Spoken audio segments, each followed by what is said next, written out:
काय करायचं यासाठी अजित पवार पक्षामध्ये चर्चा सुरू झाल्याची माहिती आहे. सुनील तटकरे यांनी ही माहिती दिली आहे. वेगवेगळ्या ठिकाणी वेगवेगळी युती त्या ठिकाणी होत आहे. त्या युती होत असताना कुठे विलिनीकरणाचा मुद्दा आलाय का? काल त्या ठिकाणी उद्धव बाळासाहेब ठाकरे आणि राजसाहेब ठाकरे यांनी युतीची घोषणा केली, म्हणजे विलिनीकरणाचा मुद्दा आला का? आपण आपले जे प्रश्न इतके हायपोटिकल आहेत की त्या विषयावरती चर्चा करण्याचा प्रश्न त्या ठिकाणी येऊ शकत नाही. युती करणं, निवडणुकीला सामोरं जात असताना नगरपालिकेच्या निवडणुकीमध्ये सुद्धा स्थानिक पातळीवरती वेगवेगळ्या पैकी युतीसुद्धा त्या ठिकाणी अधिकृत चिन्हावरती झाले आणि अनेक ठिकाणी परिवर्तन आघाडी, विकास आघाडी, नागरी आघाडी, शहर विकास आघाडी अशा पैकी त्या ठिकाणी झालेल्या आहेत.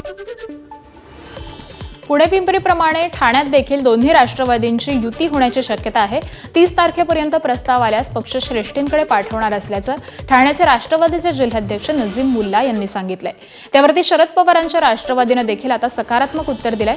प्रस्ताव कोण देणार यापेक्षा भावना महत्वाची असल्याचं सांगत शरद पवारांच्या राष्ट्रवादीचे जिल्हाध्यक्ष मनोज प्रधान यांनी स्पष्ट केलंय.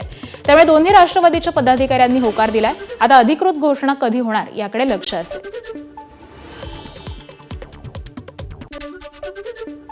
जितेंद्र आव्हाडांचे शत्रू नव्हे, पण 30 तारखेला 3 वाजेपर्यंत असा कुठला प्रस्ताव आला तर कार्यकर्ता आमच्या कुठला असा प्रस्तावाला स्वागत आम्ही करणार. कारण महत्व ते कार्यकर्त्याला निवडून आणणे आहे. आमचा अहंकाराचा किंवा मयपणाचा नाहीये.